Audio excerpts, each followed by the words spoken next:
नमस्कार, मैं हूं जल्पा क्षत्रिय और आप देख रहे हो के न्यूज़ नेशनल। कोरोना महामारी का आलम वो था कि लोगों ने नौकरी गंवा दी, व्यापार ठप दिखे। सिचुएशन वहां तक आ गई थी कि लोगों ने अपने पीएफ तक उठा दिए थे। तो शहर से शामिल कुछ लोग गांव भी वापस लौटे और फिर से कृषि क्षेत्र से जुड़ गए। ऐसे तो भारत देश कृषि प्रधान है और जब जब अर्थव्यवस्था टूटती है, इतिहास रहा है कि तब तक कृषि क्षेत्र की बदौलत अर्थव्यवस्था को सहारा मिला है। जय जवान जय किसान याद करो या फिर याद करो हरियाली क्रांति। अब अर्थव्यवस्था की बात कर रहे हैं तो समझ लेते हैं। किसी भी देश की अर्थव्यवस्था के विकास के स्तर को समझने के लिए जीडीपी का प्रयोग किया जाता है। अच्छी जीडीपी होने पर उस देश की अर्थव्यवस्था को अच्छा समझा जाता है। यदि देश की जीडीपी में गिरावट होती है तो उस देश की अर्थव्यवस्था को अच्छा नहीं समझा जाता। अब देखा जाए तो कोरोना महामारी से जब ज्यादातर सब कुछ बर्बाद हो रहा था, तब आबाद रहा कृषि क्षेत्र। जैसा कि हम जानते हैं, भारतीय कृषि क्षेत्र ने कोविड-19 महामारी के बावजूद 3.4% की वृद्धि दर के साथ भारतीय अर्थव्यवस्था को ऊपर पहुंचाया है। यानी कि जो कृषि क्षेत्र में यह वृद्धि दर ना होता तो हमारा जीडीपी और नीचे गिर जाता। अब कृषि क्षेत्र ने यह बता दिया है कि देश के विकास में कृषि का क्या महत्व है और यही हमारा आज का चर्चा का विषय है। और बात होगी आज कि किस तरह अब कृषि क्षेत्र को और आगे ले जाना चाहिए। तो इस चर्चा में हमारे साथ जुड़ चुके हैं राजनीतिक विश्लेषक के तौर पर महेश पंड्या हमारे साथ जुड़े हैं, भाजपा की ओर से पलक पावागढ़ी हमारे साथ जुड़ चुके हैं, कांग्रेस की ओर से चिमन विजुड़ा हमारे साथ जुड़ चुके हैं और आपकी ओर से नितिन बारोट हमारे साथ जुड़े हैं। आप सभी का सबसे पहले स्वागत है के न्यूज में। आपसे शुरुआत कर देते हैं पलक जी। अभी देखा गया कि जिस तरह जीडीपी घट रहा था कोरोना की महामारी के हिसाब से, इस वक्त काम आई नरेंद्र मोदी की वो दीर्घदृष्टि कि जो उन्होंने कृषि और जो खाद्य प्रबंधन क्षेत्र में जो घोषणाएं की थी और कुछ ना कुछ सहाय दी थी, उसी से कहीं ना कहीं हमारी जो अर्थव्यवस्था है उसको टेका रहा। जी जल्पा जी, बिल्कुल सही बात है आपकी। जीडीपी में गिरावट आई है और जैसा आपने कहा वैसे कृषि क्षेत्र एक क्षेत्र ऐसा है जिसकी बदौलत जीडीपी में जो एक्सपेक्टेड डाउनफॉल था उससे थोड़ा कम डाउनफॉल आया है। अब हम बात करें कि ये डाउनफॉल, मैं दो पार्ट में डिवाइड करके बोलता हूं कि डाउनफॉल जो है उसको हमें पहले समझने की जरूरत है। जो जीडीपी का डाउनफॉल है जल्पा जी, वो हमारे देश का ओवरऑल डाउनफॉल अगर हम देखें तो as everyone is aware 7.4%। But ये जो ईयर है वो एक एबनॉर्मल ईयर है। मार्च 2020 से लेके आज तक अभी भी हम स्ट्रगल कर रहे हैं सर्वाइवल के लिए बिकॉज ऑफ ये कोविड-19। जीडीपी अगर हम देखें तो हमारे पहले क्वार्टर का जीडीपी था 24.4 नेगेटिव, दूसरे क्वार्टर का था 7.4 एंड तीसरे और चौथे क्वार्टर में जीडीपी में थोड़ी बढ़ोतरी आई है और इसकी वजह से थोड़ा इकोनॉमी को भी बूस्टर मिला हुआ है। जैसे आपने कहा वैसे कृषि क्षेत्र डेफिनेटली जीडीपी में कंट्रीब्यूट कर रहा है और कृषि क्षेत्र को हमारे माननीय प्रधानमंत्री श्री नरेंद्र मोदी की दीर्घदृष्टि से काफी सारे बेनिफिट्स भी आगे भी दिए थे, अभी भी हम देने के लिए कटिबद्ध है। बट इसके साथ साथ अगर हम देखने जाए तो लास्ट क्वार्टर में मैन्युफैक्चरिंग सेक्टर में भी काफी बढ़ोतरी हुई है, 6.9% इज द रेट।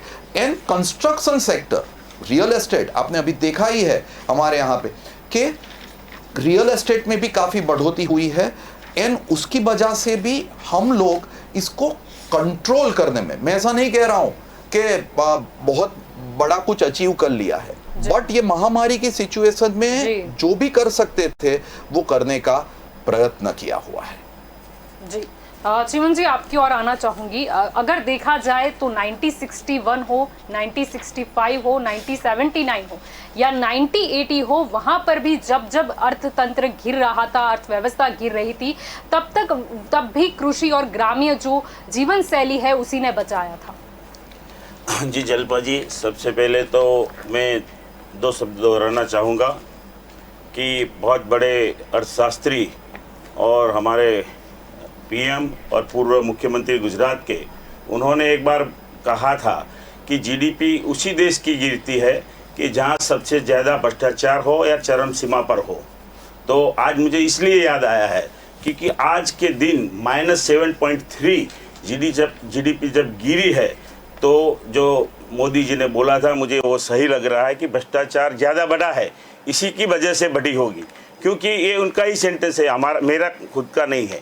और आपने आगे भी देखा कि जब पूरे विश्व में मंदी चल रही थी, तब मनमोहन सिंह जी ने इस देश को कैसे आगे बढ़ाया था। 10.26% से उन्होंने जीडीपी 2010 में बढ़ाई थी।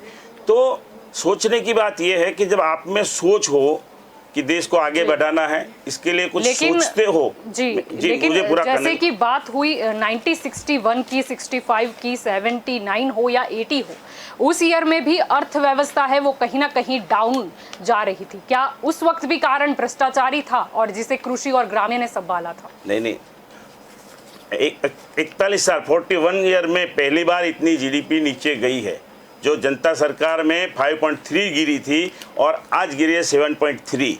जी। तो जो भी शासन में है, कोरोना की वजह से विश्व में भी गिरी है। जी सुनो कि जहाँ भी जो शासक होते हैं उनमें दृष्टि न हो कि कैसे, अगर मंदी थी उस टाइम में मनमोहन सिंह जी ने उगारा था देश को, तो क्यों कि उनमें दृष्टि थी, उनको इकोनॉमिक्स की समझ थी। आप में अगर समझ नहीं है और आपका देश के ऊपर कुछ न कुछ थोपे जाओगे तो परिस्थिति यही होगी। जब बोलते हैं ना कि भाई गाड़ी चलाना नहीं आता है अच्छी तरह से, और अगर आप उनको दे दो तो यही हाल होता है। कोरोना की बात करें, आप बोलोगे कि भाई कोरोना की वजह से कम हुआ है, तो अगले साल तो हमारे कोरोना में हमने लॉकडाउन भी किया था, इस साल हमने लॉकडाउन भी नहीं किया है। बिना लॉकडाउन भी क्यों गिरी, ये भी सोचने जैसी बात है कि भाई चलो समझ सकते हैं कि भाई पूरा देश लॉकडाउन में था तब गिरी। इस बार लॉकडाउन का बोलने लोगों ने बोला, फिर भी उन्होंने नहीं रखा है, फिर भी क्यों गिर रही है, ये भी सोचने जैसी बात है। जी, तो आपको लगता है कि अभी लॉकडाउन जैसा नहीं है, यानी कुछ कड़े नियम है वो किसी भी व्यापारी को नहीं अफेक्ट करते? इतने ज्यादा इफेक्ट नहीं करते जितने पहले। तो ऐसा था कि आप रोड पे भी नहीं निकल सकते हो।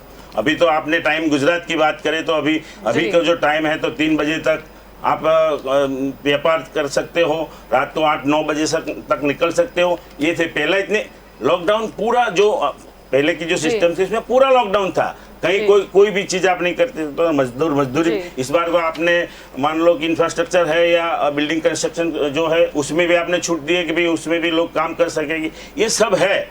फिर भी ये जो गिर रहा है उसका वजह क्या है, ये तो बीजेपी के हमारे मित्र ही बताएंगे। जी, क्या कहना चाहोगे पलक जी? देखिए जलपा जी, मैं साहब के एक मुद्दों का जवाब दूं। उन्होंने कहा कि नरेंद्र मोदी जी ने कहा था कि भ्रष्टाचार जहां पे बढ़ता है वहां पे जीडीपी डाउन होता है। वो मोदी जी का स्टेटमेंट एक पर्टिकुलर टाइम के रिलेटेड था। मेरे माननीय चिमन भाई जी भूल रहे हैं कि ये महामारी का ईयर है, जिसमें जैसा आपने भी कहा वैसे हर एक डेवलपिंग कंट्री, आप कोई भी कंट्री ले लो, आप ले लो फ्रांस ले लो, यूके ले लो, स्पेन ले लो, बेल्जियम ले लो, कोई भी कंट्री में जीडीपी में गिरावट ही आई है, नेगेटिव ही गया है। ओवरऑल वर्ल्ड का जो जीडीपी है ना साहब, वो भी नेगेटिव है। तो आप ये भ्रष्टाचार की बात अगर अभी करोगे तो अच्छी नहीं लगती है, क्योंकि अगर मान लो अभी भाजपा की सरकार नहीं होती केंद्र में या गुजरात में, आपने सुना कहीं पे भी कि ये 2014 से लेके आज तक कोई 2G या 3G स्कैम आया? हमारे यहाँ कोई स्कैम नहीं आया। भ्रष्टाचार की बात ही मत कीजिए। मैं बहुत ही जिम्मेदारी पूर्वक कहता हूं कि एक जगह से भाजपा की सरकार भ्रष्टाचार नाबूद करने की बात कर रही है। मैं अगर जो हमारे ऑडियंस है उनको कहूं तो हमारे यहाँ नरेंद्र मोदी जी ने यहाँ पे इनकम टैक्स की बात करें तो पहले करदाता और ऑफिसर एक दोनों को मिलके केस कवर अप करते थे, केस को यहाँ पे सुलझाते थे। अभी फेसलेस ई असेसमेंट आ गया है। वो क्या है? क्या ये भ्रष्टाचार बढ़ाने की बात है? नहीं। यहाँ पे मेरे यहाँ भ्रष्टाचार की तो कोई बात ही नहीं है। दूसरा मैं कहूँ, उन्होंने कहा कि दीर्घ दृष्टि नहीं है, कार चलाना नहीं आता है तो नहीं चलानी चाहिए। 2010 से लेके 2019 तक 2017 वॉज द ईयर जहाँ पे जीडीपी 8.2% था, हाईएस्ट एवर। ये एंड आफ्टर डिमोनेटाइजेशन, ये आफ्टर डिमोनेटाइजेशन था। जो लोग डिमोनेटाइजेशन को भी कह रहे हैं कि डिमोनेटाइजेशन की वजह से ये हुआ, डिमोनेटाइजेशन की वजह से वो हुआ, भ्रष्टाचार नाबूद करने के सरकार प्रयत्न कर रही है। और उसके सामने अगर आवाज उठाएंगे तो उसके बावजूद भी हमने अच्छा जीडीपी अचीव किया हुआ था। जी महेश जी, मैं आपकी ओर आना चाहूंगी। जब यहाँ पर बात हुई है नोटबंदी की, तो 1979 में जब मोरारजी देसाई थे, नोटबंदी के बाद जब सरकार बदल गई थी, चरणजीत सिंह जब पीएम बने थे, तब जीडीपी जो है वो 5.42% तक टूट गया था। और उस वक्त इंदिरा जी ने 1980 में कृषि क्रांति लाकर बचाया था। क्या कहना चाहोगे? यानी हमेशा से योगदान रहा ही है, चाहे जिसकी भी सरकार हो, लेकिन कृषि क्षेत्र का अलग से महत्व रहा है। जलपा जी, ये पूज्य बापू का देश है। पूज्य बापू ने हिंद स्वराज लिखी थी, इसमें ग्राम स्वराज की बात की थी और कृषि की बात की थी। माई विलेज माई यूनिवर्स बोला था ये कि आप मिनिमम रिसोर्सेज का यूज़ करो, कम से कम चीज़ों का यूज़ करो, ये जीडीपी के चक्कर में मत आओ और आप बचा लो। और वही जो नेचुरल रिसोर्सेज बचाने की बात थी वो कृषि की ही बात थी। आप देखो, और इसमें भी हमारा अभी का फूड सिक्योरिटी एक्ट देखो। फूड सिक्योरिटी एक्ट में ये लिखा गया है कि आप पब्लिक डिस्ट्रीब्यूशन सिस्टम है जो राशन बोलते हैं जी, इसमें मिलेट दो। बात इसीलिए है कि वो मिलेट क्रॉप्स पैदा करने के लिए, और मिलेट जब खाओगे तब जो माल न्यूट्रिशन है, गुजरात का भी, गुजरात तो अच्छा राज्य है बोला जाता है, 45% वीमेंस एंड चाइल्ड में माल न्यूट्रिशन है।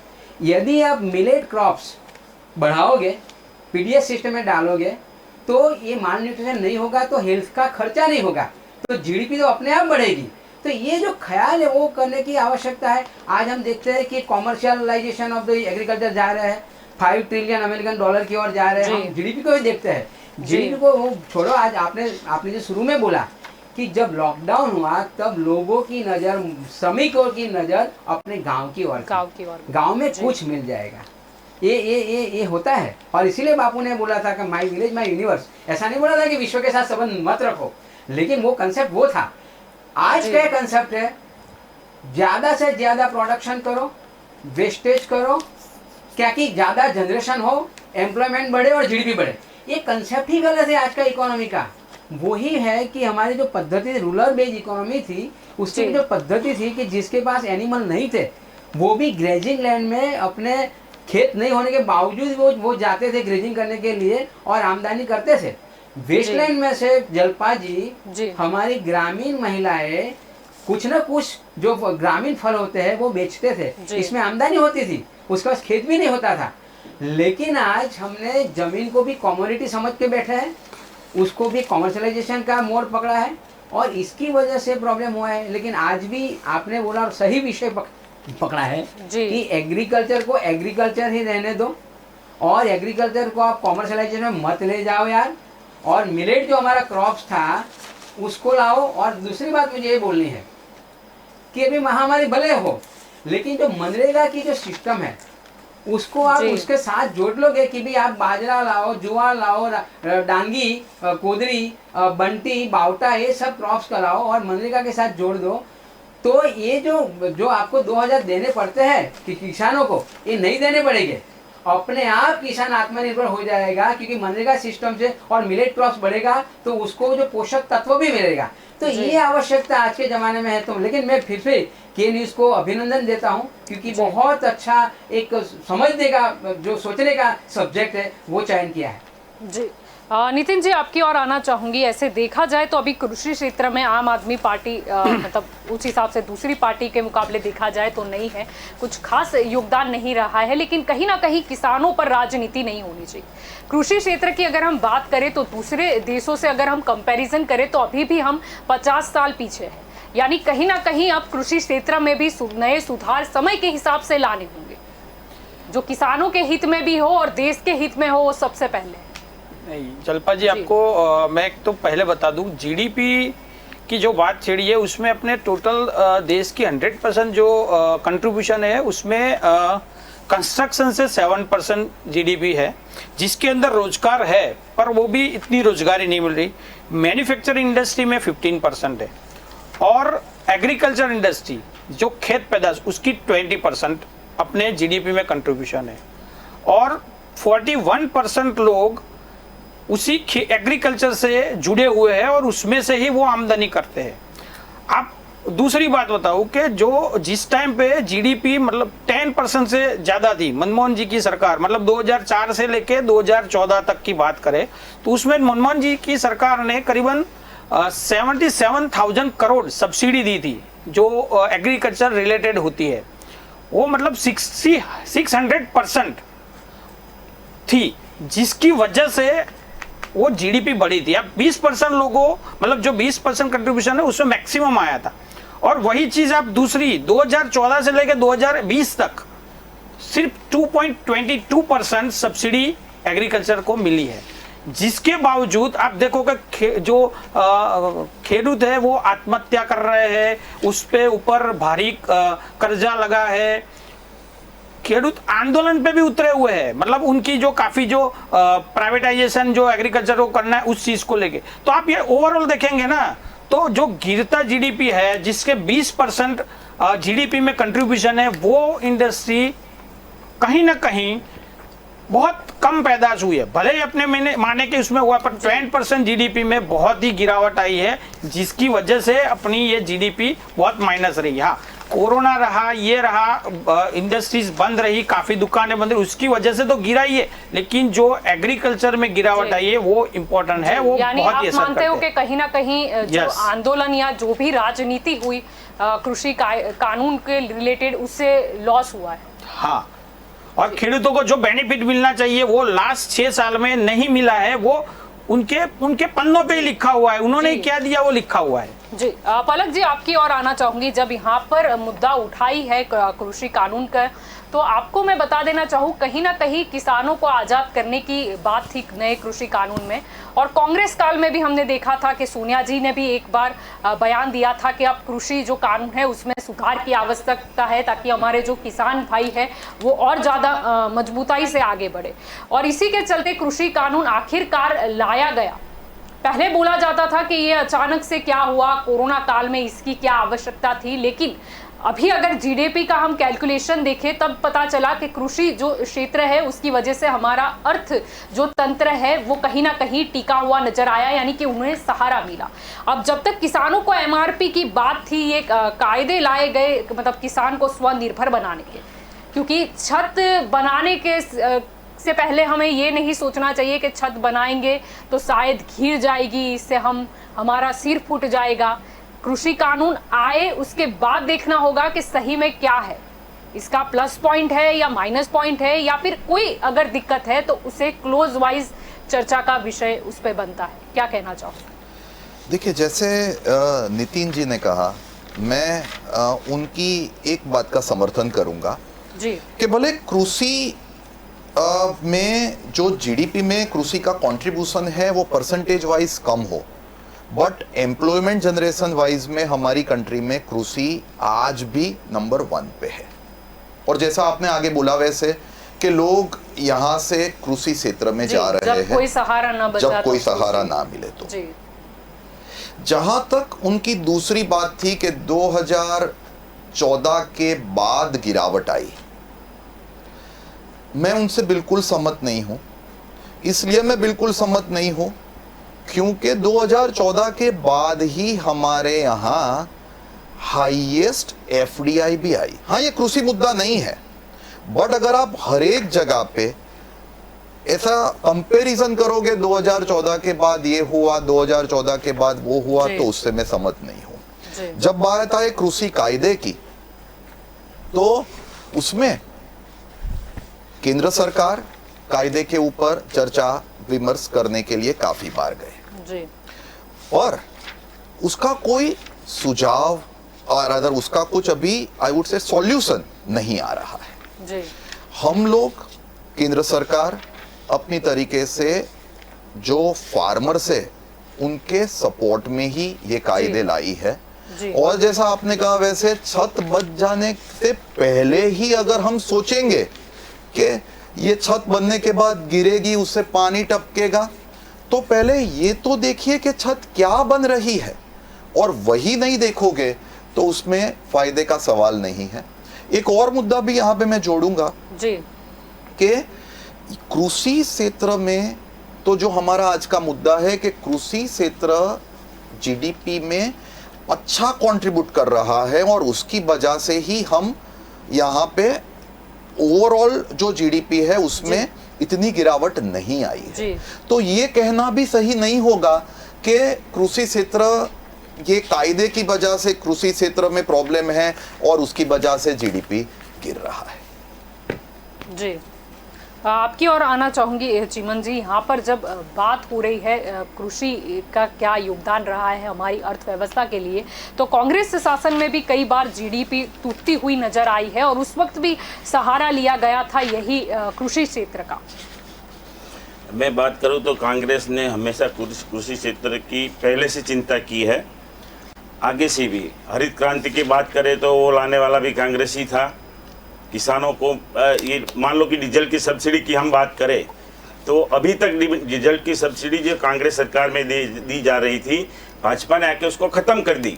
डीजल में इसलिए सब्सिडी थी कि जो लोग ट्रैक्टर चलाते हैं या खेत के संलग्न जो भी कार्य करते हैं उसमें डीजल की सबसे ज़्यादा खपत होती थी, तो उसके लिए किसानों को सबसे ज़्यादा उसमें राहत मिले, वो अच्छी तरह से अपना जो क्रॉप है उसको सही तरीके से वो कर सके, इसके लिए सब्सिडी दी जा रही थी। तो आज आप देखिए डीजल में सब्सिडी निकल गई तो किसानों को ये भी मार पड़ रही है। बात करें कृषि कानून की बात, तो आपने बताया कि भी छत बनाने से पहले आप बोलते हैं कि ये गिर जाएगी। हम इसलिए बोल रहे हैं और किसान भी इसलिए बोल रहे हैं कि जिसमें 6 खंबे लगने चाहिए वहां आप जो 2 खंबे लगाओगे तो वो छत गिरने ही वाली है। छोटे बच्चों को भी आप बोलोगे तो उसको भी पता चलता है। ये किसान ऐसे ही बैठे हैं क्या? वो लोग मूर्ख है? उनको पता नहीं है जो क्षेत्र में है उसके उनका एक्सपीरियंस है, उनको पता है कि क्या होने वाला है, इससे क्या होगा। मैं गुजरात की बात करूं तो 4 दिन पहले ही चल रहा था टीवी में कि भाई एक खेडूत बोल रहा था, किसी ने बोला कि भाई क्या आप हाल बता रहे हो, तो बोला कि भाई हम मूंगफली जो उगाते हैं उसको लेने जाएंगे आप बाजार में तो 2400 रुपये उसका क्विंटल का भाव मिलेगा, और अब बेचने जाओगे तो 1400 रुपया है।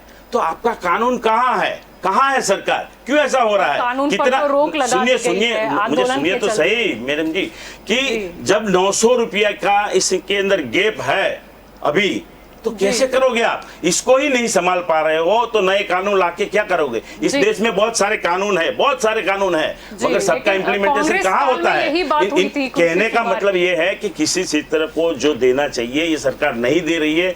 नितिन भाई की बात एकदम सही है। अभी जो चल रहा है उस मोमेंट्स में पब्लिक क्या कर रही है कि भाई क्रॉप अपना आता है बाजार में, उनको भाव नहीं मिल रहा है तो उसको कहीं भी गिरा देती है, रास्ते में डाल देती है। उनके साथ अभी कहीं ना कहीं पे अन्याय हो रहा है। हाँ सही है, एकदम उनकी जो मेहनत है। तो फिर अच्छा है ना, कृषि कानून में वही तो कहा गया है कि किसान आजाद है। अरे भाई मुझे भी फसल बेच सकता है। नहीं मुझे लाभ होता हो और मैं क्यों विरोध करूंगा? जलपा जी मुझे अभी बात है न्यूनतम वैल्यू की, यानी कि एमएसपी की। अगर किसान को एमआरपी मिल रहा है, यानी किसान को अगर डायरेक्टली जिसको भी सेलिंग करना है दाम तो को वही क्यों नहीं डाला नहीं? क्यों नहीं सरकार क्यों नहीं बोल रही है कि हम एमएसपी का परफेक्ट से करेंगे कि एमएसपी पे ही बेचेंगे, इसके नीचे नहीं बेच सकते? ऐसा कहा कौन से कानून में, कौन से सरकार ने की? सरकार ने बोला ही नहीं अभी तक। एमएसपी देंगे मगर उसको डाला कहीं कि भाई एमएसपी से नीचे की कोई भी नहीं ले सकेगा, बेच नहीं सकेगा, ऐसा तो कहा है? आपने बोला एमएसपी तो पहले भी थी, उसके बाद तो देखा गया कि एमएसपी की जो वैल्यू है वो कई गुना बढ़ा दी गई थी, जिसकी वजह से ही तो कृषि क्षेत्र में जो टिका हुआ है वो दिखा। खाद्यान्न की अगर हम बात करें तो वो भी बढ़ोतरी हुई। नहीं मैडम जी देखो, कांग्रेस के समय में हमने कारखाने डाले, इफ्को है और सब जा रहे जो एक फर्टिलाइजर के जितने भी है, ये 7 साल में कौन से कारखाने डाले भाई? कौन से कृषि क्षेत्र में कौन सा नया आयाम उन्होंने खड़ा किया बता दे। मैं भी जानना चाहूंगा कि 7 साल में कृषि के लिए भाजपा ने क्या किया है। मेरे मित्र बता दे मुझे। चलो ठीक है। जलपा जी। लेकिन आप जो बोल रहे हो यानी कि एपीएमसी भी चलो हम याद कर ले कि किसके काल में बनी थी, तो वहां पे के जो व्यापारी है, जैसे कि आप बोल रहे हो कि उनको किसान जब जाते हैं तो उनको उनकी फसल के वो दाम नहीं मिलते जो उन्हें मिलने चाहिए, तो उसकी कहीं ना जिम्मेवारी कहीं किसकी वही है? कारणभूत हुए ना। नहीं, जिम्मेवारी किसकी है? सरकार की है। तो गुजरात कृषि में कानून जहाँ लाए भी तो है, नहीं, तो नहीं, फिर इसका सरकार की है, विरोध सरकार नहीं, उनका अमलवारी नहीं कर सके तो लोग हम क्या करेंगे? हमने तो कानून बना के दिया आपको, आप इसको कैसे कैसे इसका इस्तेमाल करते हो आपके पर निर्भर है, शासक पर निर्भर है। जी, तो फिर तो- कांग्रेस विरोध क्यों कर रही है? कानून आया है ना। कानून में ऐसी कोई चीज ही नहीं है जिससे किसान को लगे कि भाई मुझे इसमें मुनाफा है। मुझे अगर मेरे लिए आप कुछ करते हो, मैं क्यों विरोध करूंगा भाई? इतना पर मूर्ख थोड़ा हूँ। विरोध की जब नहीं, बात आप थी- सुनो, नहीं, आप नहीं, मेरे लिए जीवन कुछ जी, कर रहे हो जब और मैं की विरोध बात करूँ, इसका थी, मतलब क्या? तो मैं जब मूर्ख हूँ। सरकार की ओर से बुलाया गया कि ठीक है आपको क्या तकलीफ है, हम क्लोज वाइज चर्चा करते हैं। मैडम जी, अभी आपको तक- कहाँ पर मतलब दिक्कत हुई, तब तो कोई किसान नेता या कोई कुछ नहीं बता पाया। ये भी तो पॉइंट था। कहाँ नहीं जब बुलाया बताया? था तो- हर बार बताया है, हर बार बताया है। क्लोज बताइए ना, कौन से क्लोज में तकलीफ? नहीं, नहीं, कहाँ पर जितनी लिखा भी है बात- मैं- एमएसपी? बताओ, सुनो। और जब तक नहीं, आप जो बात कर रहे हो एमएसपी की, तो आपको बता दूं कि कभी भी ये कानून नहीं रहा, वो एक म्यूचुअल अंडरस्टैंडिंग थी।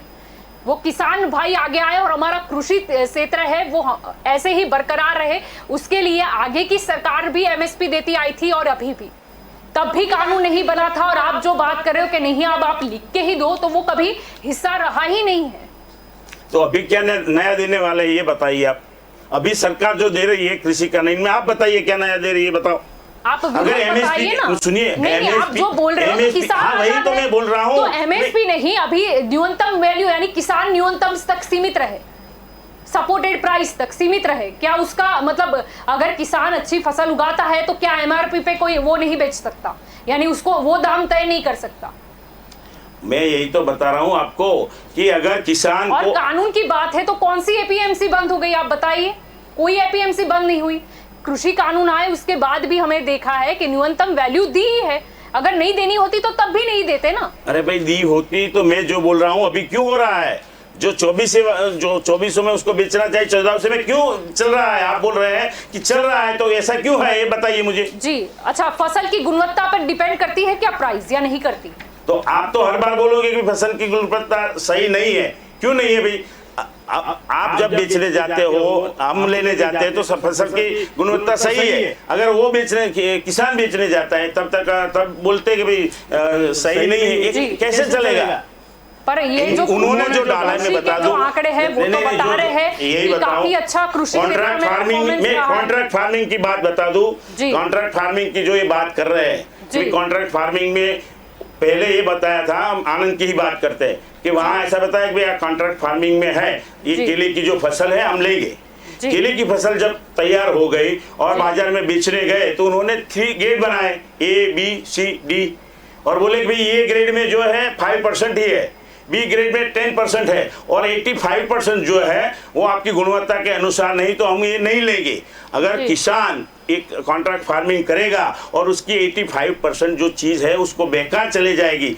होता क्या है, अगर वो पहले से ही बाजार में बेचता तो उसे अच्छा दाम मिलता, मगर जब 85% माल उसको रिजेक्ट ही कर देते हैं तो वो नहीं घर का रहता नहीं घाट का। ये आज की पोजीशन जी, लेकिन आप जो बोल रहे हो तो कॉन्ट्रैक्ट फार्मिंग में वो भी तो मुद्दा लिया ही गया है कि पहले से ही तय होगी। नहीं, मुद्दा क्या है? अगर चलो मान लो कॉन्ट्रैक्ट फार्मिंग में जिसने कॉन्ट्रैक्ट किया जो कंपनी ने, वो अगर खेडूत किसान के साथ गलत करता है तो उसके लिए आप नहीं कोर्ट में जा सकते नहीं सुनो, कलेक्टर में जाना है और वो तय करेंगे कि क्या करना है कि नहीं करना है। तो हम यहाँ जो भ्रष्टाचार की सिस्टम चल रही है आपको भी पता है कि आप 7 बार भी निकालने जाओ ना तो भी पैसा देना पड़ता है, आपकी एंट्री सही है तो भी महसूल विभाग में पैसा देना पड़ता है। तो कैसे किसान को इसका न्याय मिलेगा? वो क्यों कोर्ट नहीं जा सकता? क्यों आपने ऐसी पाबंदी लगाई है? उसमें क्या है? आपका क्यों ऐसा कर रहे हो? आप क्यों आप इन लोगों के साथ मिले हैं? कंपनियों के साथ आप जो कर रहे हैं उनके साथ आपकी कोई डील हुई है अंदरूनी, तो आप ये कर रहे हो। आप क्यों नहीं बोलते कि खुली कोर्ट में भी जाएंगे, सरकार भी उसको बचाएगी? ऐसा क्यों नहीं बोल रहे? कॉन्ट्रैक्ट फार्मिंग कोई जबरदस्ती सरकार करवाएगी तो नहीं, किसान राजी होगा तो ही करेगा, किसान राजी होगा तो ही करेगा। और किसान की मर्जी है, उसको बाहर फसल बेचनी है या फिर एपीएमसी ऑप्शन तो है ही।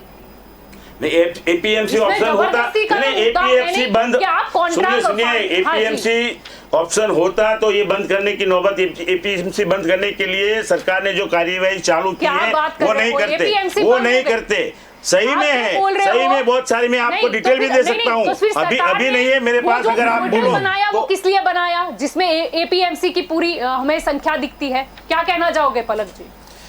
मैडम दो एक चीज यहाँ पे मैं बोलूंगा जी कि ये कांग्रेस का एक नारा रहा है कि भाजपा की सरकार कोई भी नया कायदा लाए या कोई भी नया हम बिल लाए या कोई भी नया हम कुछ करने जाए उसका विरोध करने का। एक ही जगह पे उन लोगों को पता नहीं चला था तो इमीडिएट रिएक्शन नहीं आया था एंड दैट वाज डिमोनेटाइजेशन। क्या बोले क्या ना बोले, 500,000 की नोट बंद हो गई, शाम को 8 बजे अनाउंस किया, 12 बजे के बाद उस टाइम उनको पता नहीं चला था, 2-3 दिन तक विचार विमर्श किए। बाकी उसके अलावा हर एक जगह पे हम कृषि कायदा लाएंगे, उसमें क्या सही है वो देखते ही नहीं है, क्या गलत है वो नहीं होना तो भी उन लोगों को दिख जाता है।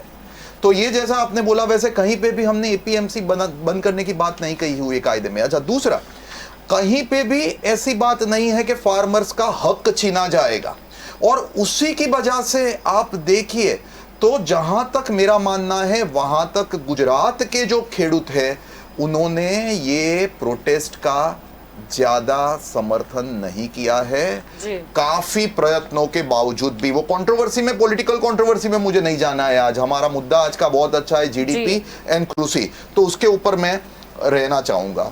और दूसरा, इन लोगों के पास एक ही मुद्दा होता है कि भाजपा कॉरपोरेट्स को प्रमोट कर रहे हैं, कॉरपोरेट्स को प्रमोट कर रहे हैं, ये भी बिल्कुल गलत बात है। हम छोटे से छोटे लोगों का ध्यान रख के चलने वाली हमारी केंद्र सरकार है, राज्य सरकार है। और जैसा उन्होंने बताया वैसे कि रुपए देने की कहाँ जरूरत ही आती, अरे भाई हम रुपया दे रहे हैं ना तो डायरेक्ट उनके अकाउंट में जाता है, ना ही कि उनके ही प्राइम मिनिस्टर जी ने आगे कहा था कि 1 रुपए का सरकार से निकला हुआ 1 रुपया 13 पैसे या 14 पैसे, मुझे माननीय चिमन जी अच्छे से बता पाएंगे कि क्या कहा था माननीय प्रधानमंत्री जी, दीदेन प्रधानमंत्री जी ने। हमारे यहाँ 1 रुपया निकला ना तो वो पूरा 1 रुपया सीधे ही फार्मर के अकाउंट में या पुअर के अकाउंट में जाता है, उसमें से 83 या 86 पैसे वचेटिया लोग नहीं ले जाते हैं जलपा जी। तो कायदे को समझे, कायदे का सपोर्ट करे, देश का सपोर्ट करे। ये टाइम क्रिटिसिज्म का नहीं है, ये टाइम साथ में आगे बढ़ के जो महामारी है उसका सामना करने का है और देश को आगे बढ़ाने का है। जी आपकी ओर आना चाहूंगी महेश जी। यहाँ पर जब हमारा मुद्दा ही है कृषि से रिलेटेड और जीडीपी की हम खास तौर पर बात कर रहे हैं, तो जीडीपी टूटने की एक वजह ये भी होती है, मुख्य कारण उसमें ये होता है कि लोगों की जो क्रय शक्ति है यानी कि परचेसिंग पावर है वो कहीं ना कहीं कम हो जाती है। लेकिन अभी देखा गया कि जीडीपी टूटी है लेकिन कहीं ना कहीं अर्थतंत्र फिर भी टिका हुआ है, यानी कि जो परचेसिंग पावर है वो इतना नहीं टूटा। नहीं यार, मैं इसमें चर्चा अलग है, लेकिन आपने सवाल किया तो बोला हूँ ये जो आपने स्टेटमेंट किया मैं सम्मत नहीं हूँ कि परचेजिंग पावर टूटा नहीं है। परचेजिंग पावर टूटा इसीलिए तो उत्पादन नहीं हुआ, इसीलिए तो माइनस में जीडीपी गई। वो सिंपल है। टूटने का मतलब मेरा ये था कि उतना नहीं टूटा जितना हम जीडीसी में माइनस में। Before the 2 years or 3 years. No, but let me finish what is your statement that the purchasing power is not, I mean, is not टूटा। नहीं, इस टूटिया नहीं, मैं ये बोल रही हूँ कि जीडीपी जितना नेगेटिव गया है उस हिसाब से परचेसिंग पावर उतना नेगेटिव नजर नहीं आ रहा है। I'm sorry, उत्पादन क्यों बंद हो गया? ये कोरोना तो उत्पादन इसीलिए बंद नहीं, क्योंकि उसकी वजह ये होती है अगर मेरी फैक्ट्री में माल पड़ा हुआ है, अगर वो बिक नहीं रहा है तो मैं इतनी पागल नहीं हूँ कि मैं दोबारा प्रोडक्शन करूँ। That doesn't mean कि मेरे पास पैसे नहीं है। मैडम, कोरोना कल आया लेकिन अगले दिन मोटर सेक्टर, ऑटोमोबाइल के सेक्टर बंद हो गए थे, ऑलमोस्ट बंद हो गए थे। परचेजिंग पावर नहीं था, लोगों के पास 2 टंक के खाने का पैसा नहीं है, वो कैसे परचेज कर पाएगा? आज 90 रुपीस पे पेट्रोल है और तनख्वाह नहीं बढ़ा है, तो मैं परचेजिंग पावर कैसे करूंगा यार? आप पैसा ही बोल देते हो, मैं मान लूं ये ठीक नहीं है। नहीं, आप जो बोल रहे हो आप मेरा प्रश्न नहीं समझे। मैं ये बोल रही हूँ कि जिस हिसाब से परचेसिंग पावर आप जीडीपी के तुलना में देखो तो उस हिसाब से कम नहीं हुआ। बहुत कम आप जो बोल रहे हो नहीं, बिल्कुल नहीं। मिडिल क्लास लोग कुछ नहीं कर पाते हैं आज, बिल्कुल नहीं पाते हैं। आज मुझे घर में पंखा लाना है, एयर कूलर लाना है, वो भी क्षमता मेरे पास नहीं है। जी, क्षमता नहीं है ऐसा नहीं है, पैसे कहीं ना कहीं मेडिकल में डाइवर्ट हो गए हैं, वजह ये भी है। कोरोना कल आया मैडम, मैंने बोला फिर वजह ये भी है का एक बहाना मत बताओ यार। कोरोना काल की ही हम बात कर रहे हैं, आपको बता दें ये मुद्दा करंट स्टेटस का है। जीडीपी की बात कर रही हूँ मैं, करंट की, पिछली जीडीपी की मैं बात ही नहीं कर रही। लेकिन नहीं, मैं बात कर रही हूँ कि जिस हिसाब से जीडीपी टूटा है उस हिसाब से परचेसिंग पावर फिर भी थोड़ा स्टेबल नजर आ रहा है। टूटा नहीं है ये बात नहीं कर रही हूँ मेरे पास, आप मेरा मुद्दा नहीं समझे। मैं समझ रहा हूँ, मेरे पास आप बोल रहे हो कि कहाँ हो रहा है प्रोडक्शन, कहाँ ये हो रहा है। नहीं, यानी कड़े नियम नहीं, कड़े नियम की वजह से कुछ व्यापार बंद है या फिर लोगों के पास पैसे नहीं है इसीलिए सब कुछ बंद हो गए, या तो फिर नहीं। मेरा नाम जल्पा है। जल्पा जी मेरी बात सुनो जी। मैं लॉकडाउन के बारे में नहीं बताना चाहता हूँ कि लॉकडाउन सही था गलत था। लॉकडाउन से करना जरूरी था क्योंकि हमको देश को बचाना था जी, महामारी से बचाना था जी बिल्कुल। तो लॉकडाउन की चर्चा में मैं नहीं जाता हूँ, लेकिन लॉकडाउन की वजह से और उससे पहले भी जो हालत हुई है, आज मेरे पास मेरी जो सैलरी है वो सैलरी कम हो गई है, महंगाई बढ़ गई है, तो नेचुरली मेरा परचेजिंग पावर कम हो जाएगा यार। इसमें कोई वो साइंस बढ़ा, वो जो जी, पर आप जो बात कर रहे हो पर कुछ जो फार्मास्यूटिकल कंपनीज ले ले, ऐसा नहीं है कि सारे ही व्यापार बंद हो गए। तो आई एम सॉरी नहीं, कोई बात नहीं, पर मैं आपकी बात भी नहीं सुन के ले सकती। आप मेरा मुद्दा नहीं समझे। मैं बोल रही हूँ फार्मास्यूटिकल कंपनी की बात करें, कृषि क्षेत्र की बात करें जहाँ पर बढ़ोतरी हुई है, यानी ओवरऑल आप जो बोल रहे हो कि जीडीपी कम हुआ है, कोई बात नहीं, आप मत बोलिए। कोई बात नहीं, आप मत बोलिए। पलक जी मैं सेम क्वेश्चन मैं आपसे, कोई बात नहीं, आप मत बोलिए। पलक जी मैं आपकी ओर आना चाहूंगी। यहाँ पर मेरा क्वेश्चन बड़ा था कि जीडीपी जब टूटता है हम देखते हैं कि परचेसिंग पावर लोगों का कम हो जाता है, लेकिन फिर भी अभी देखा जाए कि जीडीपी टूटा है, उसमें कोई दो मत नहीं है, टूटा ही है। लेकिन जो हिसाब से उसके कंपैरिजन में बात करें तो उतना मतलब वो परचेसिंग पावर कम होता या टूटता नजर नहीं आया। जी, मुद्दे को आगे बढ़ाते हैं। देखिए जल्पा जी, यहाँ पे मैं एक चीज ऐसी बोलूंगा कि परचेसिंग पावर में गिरावट आई है। लोगों ने अपने परचेसिंग पावर को, जहां तक मैं समझ रहा हूं, वहां तक दो पार्ट में डिवाइड कर दिया है। लग्जरी गुड्स जो है उसमें परचेसिंग पावर में गिरावट आई है जी, यानी रोजमरोज के खर्चे लोग निकाल जाते हैं, लेकिन अब सेफ्टी के लिए वो लग्जरियस के पहले मैं सोचती थी कि चलो पैसे है कार ले लेते हैं, चलो पैसे है चलो कहीं घूम आते। हालांकि ऑटोमोबाइल सेक्टर यानी वो जो दिखाया गया था माहौल के लोगों के पास पैसे ही नहीं है, वो तो बिल्कुल गलत बात। वो गलत मेरा मुद्दा ये डायरेक्शन में जा रहा है। मेरा सवाल ये था। तो लोग, मैं जहां तक समझ रहा हूं वहां तक अपनी सेफ्टी, सिक्योरिटी एंड फ्यूचर के लिए इन्वेस्ट कर ही रहे हैं। अगर नहीं करते तो क्या हमारे यहाँ जमीन के प्राइस इतने ज्यादा बढ़ते? मैं खाली बड़े लोगों की बात नहीं कर रहा हूँ, यहाँ से छोटा लोग भी है ना, मेरे यहाँ छोटे से छोटा क्लाइंट भी आता है ना, तो बोलता है कि कोई साहब आज की बात करे तो एक जने ने मुझे बताया कि सर कोई 10-12 लाख रुपए की जमीन हो तो बताना ना कि उसके प्राइस अच्छे बढ़ रहे हैं, मुझे रुपए पार्क करके रखने हैं। और अगर हमारे यहाँ डेवलपमेंट नहीं हुआ होता तो क्या जीएसटी का कलेक्शन इतना बढ़ता? जीएसटी का कलेक्शन क्यों बढ़ रहा है? GST is directly connected with the goods. और मैं यहां पे बता दूं, जैसा आप कहा कि भाई मेडिकल क्षेत्र में जीएसटी नहीं लगता है। मेडिकल क्षेत्र जो है वो जीएसटी से एग्जम्प्ट है except medicines which are sold. बाकी साहब हॉस्पिटल में जीडीपी अब जीएसटी नहीं लग रहा है। दूसरा महत्व का मुद्दा मैं यहां पे बोलूं कि अगर जैसे सब कह रहे हैं वैसे भारत की बहुत खराब पोजीशन है, मेरे आम आदमी पार्टी के मित्र ने कहा, कांग्रेस के बड़े मित्र कह रहे हैं, तो क्या हमारी इतनी खराब पोजीशन होती तो इतने इंटरनेशनल इन्वेस्टमेंट हमारे यहाँ आते? हमारे यहाँ highest FDI, it is double in the year 2020, corona year की मैं बात कर रहा हूं, more than double than 2010। more than double in 2010, 42%, and it is around 86-88 million I am talking about. So ये जो बातें हैं वो खाली एक विरोध करने की बातें हो रही है, और कोरोना की वजह से या ये आई वुड से ये लहर 2 की वजह से भी लोगों के व्यापार धंधे तो इफेक्ट हुए ही है। व्यापार धंधे इफेक्ट नहीं हुए हैं ऐसा कहना भी गलत है, क्योंकि एक स्टेट से दूसरे स्टेट की मूवमेंट को रिस्ट्रिक्ट किया था for some time in the second wave.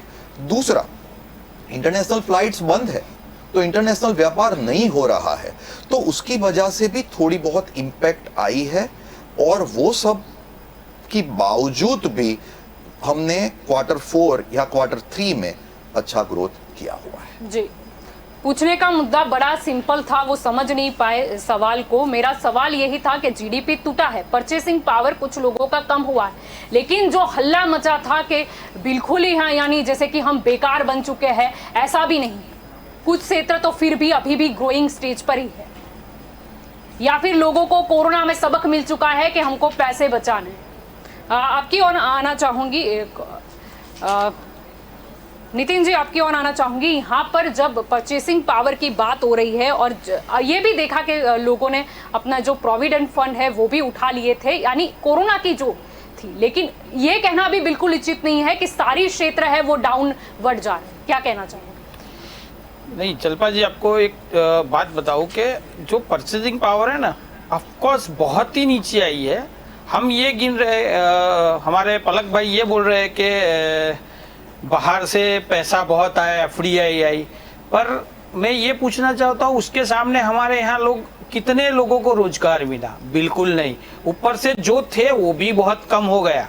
तो करीबन पूरे देश में 20 से 30% लोगों की नौकरी गई है, काफी लोगों की तनख्वाह रिड्यूस हुई है, और ऐसे मतलब जैसे धंधे वगैरह जो बंद रहे ना कोरोना या ये लॉकडाउन वगैरह में, उसमें तो कितने लोगों ने 50% स्टाफ निकाल दिया है। हाँ, ये जरूरी है कि लोग खाना पीना 2 टाइम का निकाल सकते हैं, तो मिडिल क्लास वर्ग क्या करेगा? वो भूखा तो रहेगा नहीं, उसका सेविंग होगा, उससे वो कुछ अपना गुजारा कर लेगा या किसी से उधार लेके गुजारा कर देगा। नौकरी बंद हो गई तो खाना पीना तो बंद करेगा नहीं, तो वो खरीद के तो खाएगा। तो इसीलिए वो परचेजिंग पावर आप बोल रहे हो तो वो कम हुआ है, लेकिन जो आप लग्जूरियस आइटम है उसमें कुछ भी खरीदारी या उसमें इतना ज्यादा नहीं हुआ है। हाँ, नौकरियां कम हुई है, बेरोजगारी बढ़ी है, एजुकेशन पे जो इफेक्ट हुई है, हर जगह पे आप देखो, आरोग्य में भी इतना खर्चा हुआ लोगों का ये बीमारी की वजह से। लेकिन आप देखो जीडीपी का नीचे आने का एक सीधा रीजन बताए ना, तो आप मैं ऐसे मोदी सरकार या भाजपा सरकार जो 2013-14 से मतलब जो कर्जा लेके चल रही थी ना, 53 लाख का कर्जा था, 53 लाख करोड़, वो 2020 तक 101 लाख करोड़, मतलब 2 गुना हो गया। अब उसके सामने आप देखो ना, 2020-21 के बजट में कुछ टोटल जो इनकम है ना उसके 56% तो हमारे पास कर्जा है। अब जीडीपी की बात करें तो हम पूरा ग्लोबल डिस्कस करने जाए ना, पूरे इंडिया का जो जीडीपी सरकार का, उसमें हमारी जो जीडीपी का 196 लाख करोड़ रुपीस जो है, उसमें से 101 लाख मतलब 52% हमारा कर्जा है।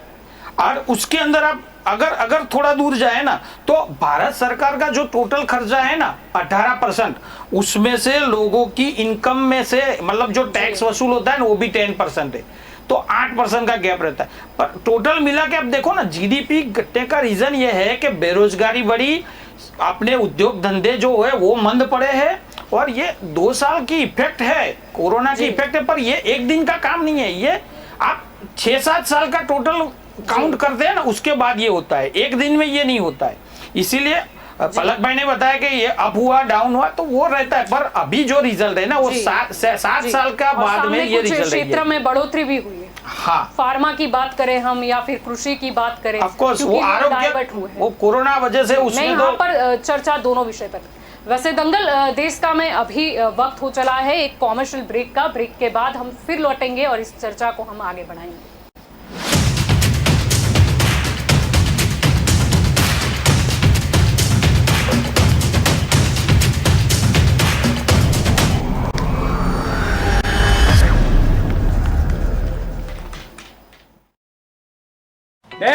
જલ્દી કરો, પ્રેક્ટિસ માટે લેટ થાય છે. યસ ચેમ્પ, આવું છું. હા, અરે બેટા તું હેલ્મેટ ભૂલી ગયો હતો. પછી પેલા વિકીના બાઉન્સર્સની સામે પ્રોટેક્શન તો જોઈએ ને. ડેડ, હું ભૂલી નથી ગયો. એકચ્યુઅલી મારે હેલ્મેટ પહેરવું જ નથી. વોટ? ચેમ્પ આમાં ચોઇસ ના હોય, સેફટીનો સવાલ છે. એક્ઝેક્ટલી ડેડ, હેલ્મેટમાં ચોઇસ ના હોય. તમે હેલ્મેટ પહેરવાનું શરૂ કરો એટલે હું પણ. હેલ્મેટ એ સુરક્ષા છે, એનો કોઈ વિકલ્પ નથી. વાહન ચલાવતી વખતે હેલ્મેટ પહેરો. આપણી સુરક્ષા આપણા હાથમાં. ટ્રાફિક વિભાગ દ્વારા જનજાગૃતિ માટે પ્રસ્તુત. के रेडियो माहिती, मनोरंजन और मस्ती का ट्रायो. के रेडियो कहीं भी कभी भी. दिन हो मंगलमय से लेकर गुजरा हुआ जमाना तक का सफर. के रेडियो आप सुन रहे हो के रेडियो. जल्द शुरू हो रहा है के न्यूज की सुरीली भेंट. के रेडियो आप सुन रहे हो के रेडियो कहीं भी कभी भी. आप हमें डाउनलोड कर सकते हैं. लाइक कीजिए, कमेंट कीजिए, सब्सक्राइब कीजिए और सुनिए के रेडियो कहीं भी कभी भी. मैं हूँ आपकी आरजे जल्पा. रे रे रे रे मारी सवार, ये गाना सुना ही होगा आपने. चलो सुबह हो गई, मस्ती की कश्ती, दिन का सफर सुहाना, एक शहर एक नजर, जनवाणी, सुनहरी दोपहरी, ये शाम मस्तानी, ढल गया दिन, नगमों की बारात, गुजरा हुआ जमाना, फिर वही रात है. मनोरंजन, माहिती और मस्ती के साथ आप सुन रहे हो के रेडियो कहीं भी कभी भी.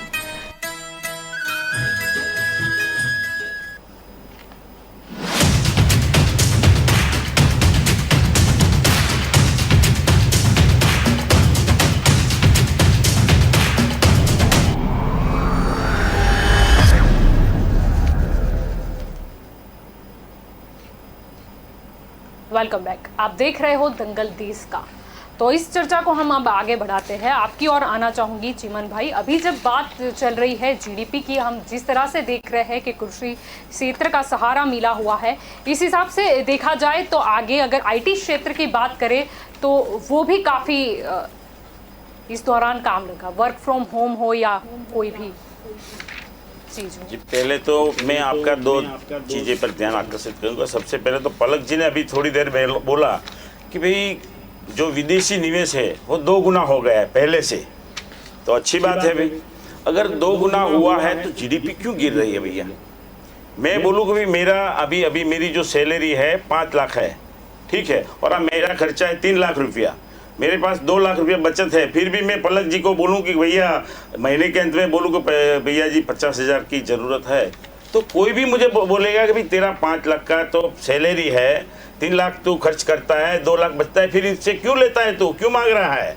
तो अगर जब विदेशी निवेश डबल हुआ है, 2 गुना हुआ है, तो जीडीपी क्यों गिर रही है भैया? मैं तो इकोनॉमिक्स का स्टूडेंट हूँ, तो गिरनी नहीं चाहिए, बढ़नी चाहिए. क्यों गिर रही है, ये भी सबसे बड़ा सवाल है. इसके आगे उन्होंने बोला कि भाई कांग्रेस को हमेशा विरोध ही करती है. तो आप लोग जो विरोध कर रहे थे ना, हमने आधार कार्ड का आपने विरोध किया, मनरेगा का विरोध किया, विदेशी निवेश का विरोध किया. अरे पहले तो आपने कंप्यूटर का भी विरोध किया था. वो सब चीज़ें अभी थोड़े टाइम पहले राहुल जी ने बोला कि भाई विदेश से जो वैक्सीन लानी चाहिए और हमारे देश में देनी चाहिए, तब भी आपने विरोध करके ऐसा बोला कि भाई आप उसमें क्या आपकी दलाली है. ये सब बोलने वाले हमें बोल रहे हैं कि विरोध ही आप कर रहे हैं. भैया हम जो बोल रहे हैं ना वो आप करते जा रहे हो. वैक्सीन की बात हो कि इसके पहले भी राहुल जी ने बोला था कि भाई कोरोना आने वाला है, आप सतर्क रहिए, तभी भी आपने नहीं माना था. बहुत सी चीज़ें ऐसी है. हम इसलिए बोल रहे हैं कि हमें तजुर्बा है. हम आपको इसलिए बोल रहे हैं कि तजुर्बे के आधार पर बोल रहे हैं कि ये करना नहीं चाहिए. और तीसरी बात कि आप बोल रहे हैं कि भाई जीडीपी बढ़ रही है, 5 ट्रिलियन की ओर जा रहे हैं, तो भैया ये सब चीज़ें बेच क्यों रहे हैं आप? देश की चीज़ें क्यों बेच रहे हो? क्यों बेचने की नौबत आ गई है आज? तो ये भी सोचने वाली बात है. जल्पा जी आपने बोला कि भाई क्षेत्र में बढ़ता है, आईटी क्षेत्र में, आपकी बात सही है, क्योंकि आईटी क्षेत्र में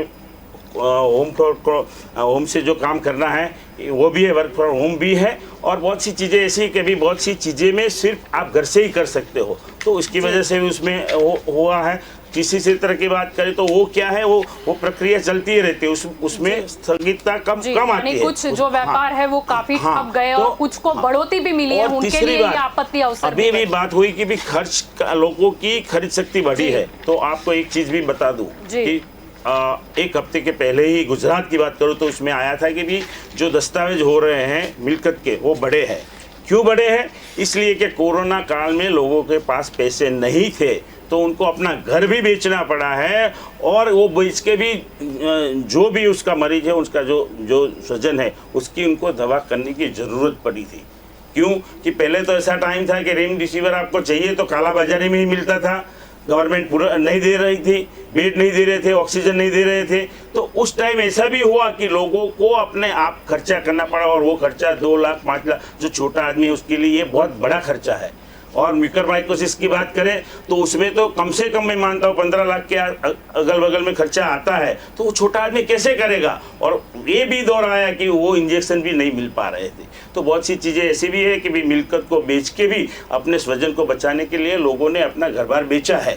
जी। तो ये भी एक इसका फैक्टर रहा है। जी, आपकी ओर आना चाहूंगी नितिन जी। यहाँ पर बात चल रही थी और पहला ही हमारा मुद्दा था कि शहर की ओर से भी कुछ लोग गांव में लौट गए थे और वहाँ पर कृषि जाकर की है।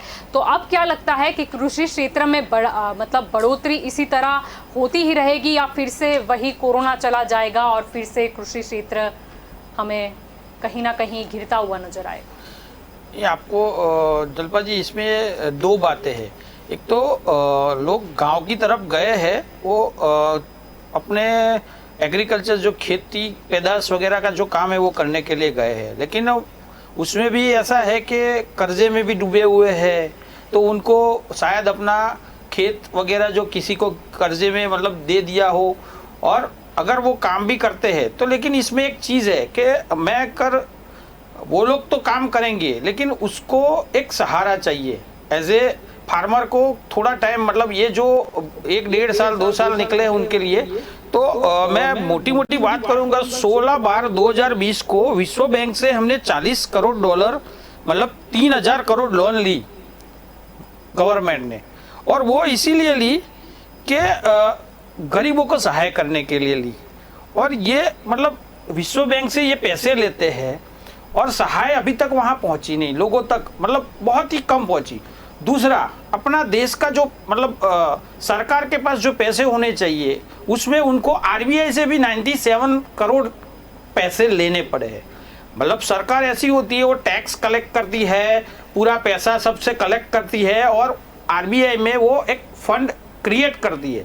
और यहाँ पे ये हालत है कि वो पैसे आरबीआई से, मतलब भारत हिंदुस्तान की पूरी हिस्ट्री में शायद पहली बार ऐसा होगा कि 97 लाख करोड़ रुपए आरबीआई से सरकार ने लिए।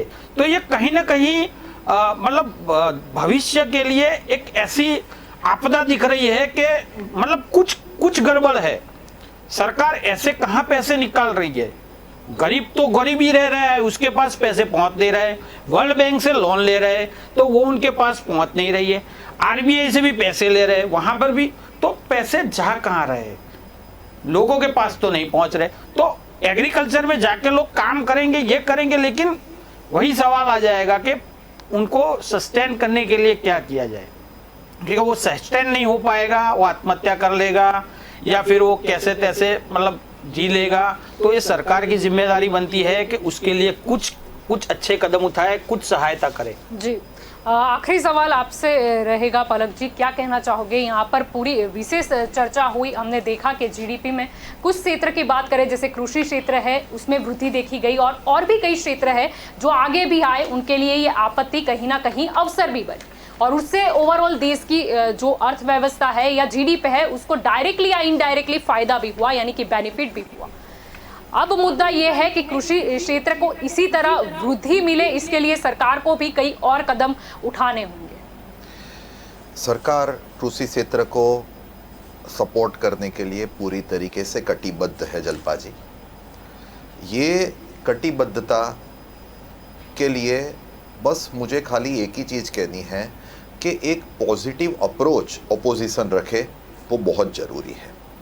और मेरे क्लोजिंग रिमार्क में मैं खाली 1-2 चीज़ यहाँ पे कहूँगा जी कि जैसा मेरे मित्र नितिन जी ने कहा वैसे कि भाई टैक्स कलेक्शन करके आपको अपनी रेवेन्यू बढ़ानी चाहिए। अगर 1 फरवरी के बजट में या गुजरात सरकार के बजट में कोई टैक्स की वृद्धि हम करते, या चलो टैक्स की वृद्धि नहीं की ना, हमने बेसिक एग्जम्पशन लिमिट, टैक्स के स्लैब नहीं बदले ना, तो भी ये लोग यही मुद्दे पे विरोध करते हैं कि टैक्स क्यों आप बढ़ा रहे हो। पहला मुद्दा। दूसरा मुद्दा, जैसे चिमन जी ने कहा वैसे कि वैक्सीन फॉरेन से लाने की बात हुई थी और कुछ भाजपा ने वो एक्सेप्ट पहले नहीं किया था। मैं उनको कहना चाहूँगा कि वैक्सीन की तो आप बात ना करो तो ही अच्छा है, बिकॉज जनता को पता है कि यही वैक्सीन का आप और आपके नेता पहले विरोध कर रहे थे। जो आपने अगर विरोध नहीं किया होता तो वैक्सीनेशन प्रोसेस जो हमारी कंट्री में हो रही है आज सुपर फास्ट है, इससे भी फास्ट होती। एंड उन्होंने कहा वैसे जैसे लोग अपनी प्रॉपर्टी बेच रहे हैं इसलिए दस्तावेज ज़्यादा हो रहे हैं। मैं उनको कहना चाहूँगा कि जैसे वो इकोनॉमिस्ट है वैसे मैं भी एक चार्टर्ड अकाउंटेंट हूँ, और बेचने वाले के लिए सामने खरीदार की भी बहुत ज़रूरत होती है। और आज आप प्राइस देखने जाओगे ना तो जो प्राइस लास्ट मार्च में थे या फरवरी में थे उससे काफ़ी गुना ज़्यादा प्राइस प्रॉपर्टी के आज है। सो ये कहना मैं उसको हर एक केस में ठीक नहीं मानता हूं कि लोग मजबूरी में अपनी प्रॉपर्टी बेच रहे हैं। और मैं क्लोजिंग में खाली एक ही चीज़ कहूँगा दर्शकों से कि जब कोरोना स्टार्ट हुआ तब हमने जो सोचा था कि हमारी जो परिस्थिति होगी उससे मेरे हिसाब से आज परिस्थिति जो इकोनॉमी वाइज है वो हमारे देश की, कृषि वाइज है, मैन्युफैक्चरिंग सेक्टर वाइज है, वो हमारे देश की काफ़ी अच्छी है। विश्वास रखें, हम प्रगति के मोड़ पे हैं और हम जो कर रहे हैं उससे देश का ही विकास होगा। ओके, आप सभी इस चर्चा में मेरे साथ जुड़े इसीलिए आप सभी का शुक्रिया। तो दंगल देश का में आज का हमारा ये मुद्दा था कि गिरती हुई जीडीपी पर अभी सहारा है तो कृषि क्षेत्र का है, क्योंकि उस पर वृद्धि नजर आई थी। यहाँ पर बात कई मुद्दों पर हुई। कोरोना ये काल रहा कि जब हमने देखा कि लॉकडाउन आया था और भारत ही नहीं विश्व के कई देशों की जीडीपी पे इसका असर भी देखने को मिला। बात करें कृषि क्षेत्र की तो ऐसा नहीं है कि कृषि क्षेत्र कोई नई बात है। भारत तो कहलाता ही कृषि प्रधान देश है। यहाँ पर जो लोग कहीं ना कहीं शहर पे आते थे, मजदूरी करते थे, वो लोग लॉकडाउन की वजह से अपने गांव लौट गए। वहां पर उनके पास दूसरा विकल्प था, ऐसा नहीं था कि वो बेकार हो गए। उनके पास दूसरा विकल्प ये था कि वो खेती कर सके। तो कृषि क्षेत्र भी इससे बड़ा हुआ नजर आया, बढ़ोतरी भी हुई और आंकड़े ही बताते हैं कि खाद्यान्न उत्पादन कितना बड़ा है। और इसके पीछे कुछ महत्वपूर्ण घोषणाएं भी रही सरकार की, जिससे काफी मदद भी मिली। अब देखना ये होगा कि कृषि क्षेत्र में अभी तो बढ़ावा नजर आया है, वृद्धि नजर आई है। और ऐसा ही नहीं है कि कोरोना काल में हर किसी को नुकसान हुआ है। कुछ क्षेत्र, जैसे कृषि की बात करें, ऐसे कुछ क्षेत्र भी रहे हैं, कुछ इंडस्ट्रीज भी रही है कि जिसको बेनिफिट भी हुआ है। और जरूरी ये नहीं है कि कहीं ना कहीं हमारी इनकम सभी की अगर हम बात करें तो टूटी ही है। किसी जिसको इस काल का बेनिफिट हुआ है उसका बढ़ी भी है। कुछ लोगों की बात करें तो इनकम शायद हमारी घटी नहीं है या फिर बढ़ी भी नहीं है, लेकिन हमारे शायद खर्चे बढ़ चुके हैं या फिर वो खर्चे कहीं ना कहीं ये कोरोना के चलते मेडिकल के और डाइवर्ट भी हुए हैं। अब देखना ये होगा कि कृषि क्षेत्र को आगे कितना बढ़ावा मिलता है। अभी तो ये वृद्धि जो हुई है वो बरकरार रहती है, बढ़ती है या फिर घटती है। कोरोना काल चल रहा है, इसीलिए अनएक्सपेक्टेड कुछ थिंग्स की वजह से जो अनुमान है वो कहीं ना कहीं कुछ गलत भी साबित हुआ है या फिर कुछ उस हिसाब से भी हमें देखने को मिला। तो दंगल देश का में आज के मुद्दे में बस इतना ही। ज़्यादा जानकारी के लिए आप जुड़े रहे के न्यूज़ के साथ। नमस्कार।